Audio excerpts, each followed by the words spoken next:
تم پر تمہاری مائیں اور بیٹیاں اور بہنیں اور پھوپھیاں اور خالائیں اور بھتیجیاں اور بھانجیاں اور وہ مائیں جنہوں نے تم کو دودھ پلایا ہو اور رضائی بہنیں اور ساسیں حرام کر دی گئی ہیں، اور جن عورتوں سے تم خلوت کر چکے ہو ان کی لڑکیاں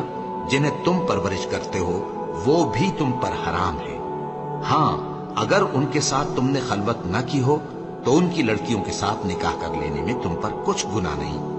اور تمہارے صلبی بیٹوں کی عورتیں بھی اور دو بہنوں کا اکٹھا کرنا بھی حرام ہے، مگر جو ہو چکا سو ہو چکا، بے شک اللہ بخشنے والا ہے، بڑا مہربان ہے۔ اور شوہر والی عورتیں بھی تم پر حرام ہیں مگر وہ جو قید ہو کر باندیوں کے طور پر تمہارے قبضے میں آ جائیں۔ یہ حکم اللہ نے تم کو لکھ دیا ہے، اور ان محرمات کے سوا دوسری عورتیں تم کو حلال ہیں، اس طرح سے کہ مال خرچ کر کے ان سے نکاح کر لو، بشرطے کہ نکاح سے مقصود عفت قائم رکھنا ہو، نہ کہ شہوت پرستی۔ تو جن عورتوں سے تم لطف اندوز ہوئے ان کا مہر جو مقرر کیا ہو ادا کر دو،